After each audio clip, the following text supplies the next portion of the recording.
एक राजा था जिसका नाम रामधन था। उनके जीवन में सभी सुख थे। राज्य का काम काज भी ऐशो आराम से चल रहा था। राजा के नैतिक गुणों के कारण प्रजा भी बहुत प्रसन्न थी, और जिस राज्य में प्रजा खुश रहती है वहाँ की आर्थिक व्यवस्था भी दुरुस्त होती है। इस प्रकार हर क्षेत्र में राज्य का प्रवाह अच्छा था। समय बीतता जा रहा था। राजकुमार का नाम नंदन सिंह रखा गया।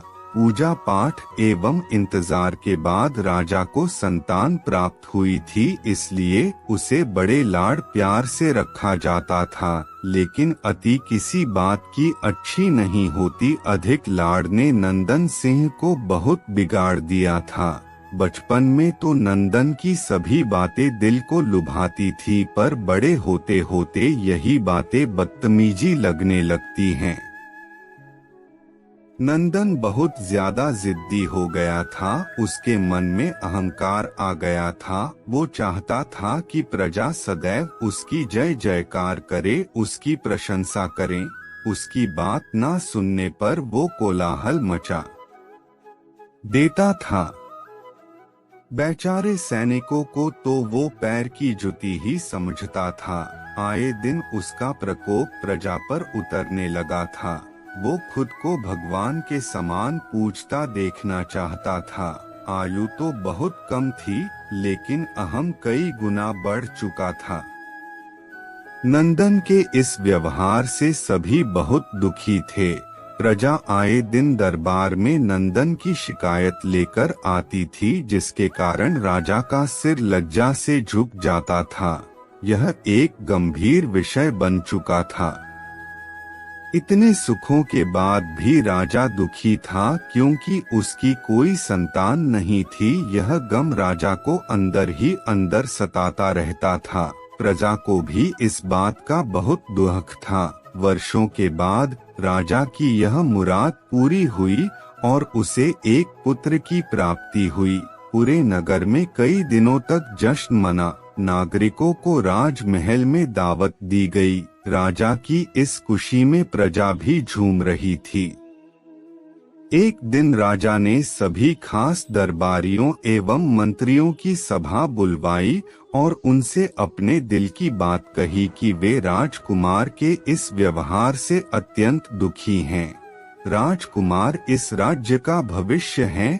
अगर उनका व्यवहार यही रहा तो राज्य की खुशहाली चंद दिनों में ही जाती रहेगी। दरबारी राजा को सांत्वना देते हैं और कहते हैं कि आप हिम्मत रखिए, वरना प्रजा निस्हार हो जाएगी।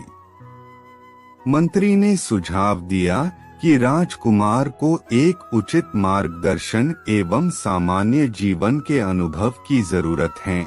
आप उन्हें गुरु राधागुप्त के आश्रम भेज दीजिए। सुना है वहाँ से जानवर भी इंसान बनकर निकलता है।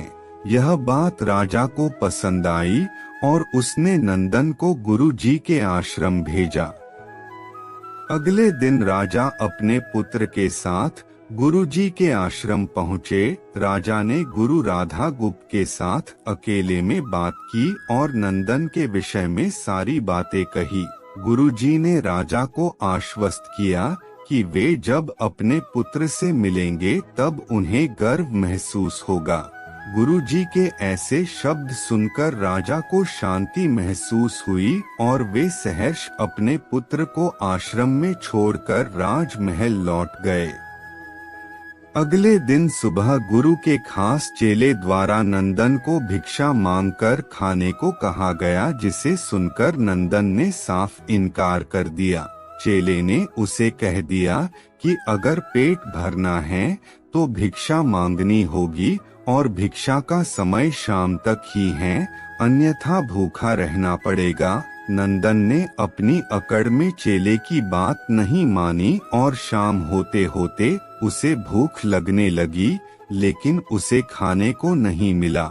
दूसरे दिन उसने भिक्षा मांगना शुरू किया।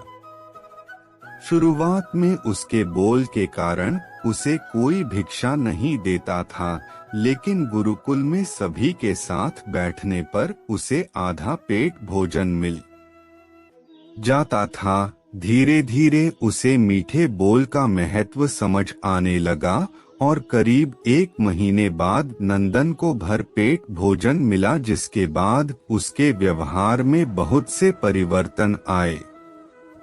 इसी तरह गुरुकुल के सभी नियमों ने राजकुमार में बहुत से परिवर्तन किए, जिसे राधा गुप्त जी भी समझ रहे थे। एक दिन राधा गुप्त जी ने नंदन को अपने साथ सुबह सवेरे सैर पर चलने कहा। दोनों सैर पर निकल गए। रास्ते भर बहुत बातें की। गुरुजी ने नंदन से कहा कि तुम बहुत बुद्धिमान हो और तुम में बहुत अधिक ऊर्जा है, जिसका तुम्हें सही दिशा में उपयोग करना आना चाहिए।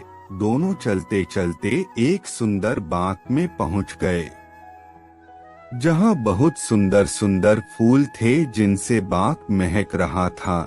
गुरुजी ने नंदन को बाग से पूजा के लिए गुलाब के फूल तोड़ने कहा। नंदन झट से सुंदर सुंदर गुलाब तोड़ लाया और अपने गुरु के सामने रख दिए। अब गुरुजी ने उसे नीम के पत्ते तोड़कर लाने कहा। नंदन वो भी ले आया। अब गुरुजी ने उसे एक गुलाब सूंघने दिया और कहा, बताओ कैसा लगता है। नंदन ने गुलाब सूंघा और गुलाब की बहुत तारीफ की। फिर गुरुजी उसे नीम के पत्ते चखकर उसके बारे में कहने को कहा। जैसे ही नंदन ने नीम के पत्ते खाए, उसका मुंह कड़वा हो गया और उसने उसकी बहुत निंदा की और जतर कतर पीने का पानी ढूंढने लगा। नंदन की यह दशा देख गुरुजी मुस्कुरा रहे थे। पानी पीने के बाद नंदन को राहत मिली। फिर उसने गुरुजी से हंसने का कारण पूछा। तब गुरुजी ने उससे कहा कि जब तुमने गुलाब का फूल सूंघा तो तुम्हें उसकी खुशबू बहुत अच्छी लगी और तुमने उसकी तारीफ की, लेकिन जब तुमने नीम की पत्तियां खाई तो तुम्हें वो कड़वी लगी और तुमने उसे थूक दिया और उसकी निंदा भी की। गुरुजी से नंदन को समझाया, जिस प्रकार तुम्हें जो अच्छा लगता है तुम उसकी तारीफ करते हो, उसी प्रकार प्रजा भी जिसमें गुण होते हैं उसकी प्रशंसा करती है। अगर तुम उनके साथ दुर्व्यवहार करोगे और उनसे प्रशंसा की उम्मीद करोगे तो वे यह कभी दिल से नहीं कर पाएंगे। इस प्रकार जहाँ गुण होते हैं वहाँ प्रशंसा होती है। नंदन को सभी बातें विस्तार से समझ आ जाती हैं और वो अपने महल लौट जाता है। नंदन में बहुत परिवर्तन आता है और वो बाद में एक सफल राजा बनता है। कहानी की शिक्षा। गुरु की सीख ने नंदन का जीवन ही बदल दिया। वो एक क्रूर राजकुमार से एक न्याय प्रिय दयालु राजा बन गया। इस कहानी से हमें यही शिक्षा मिलती है कि हम में गुण होंगे तो लोग हमें हमेशा पसंद करेंगे, लेकिन अगर हम अवगुणी हैं तो हमें प्रशंसा कभी नहीं मिल सकती। Thank you for watching my video and love you guys.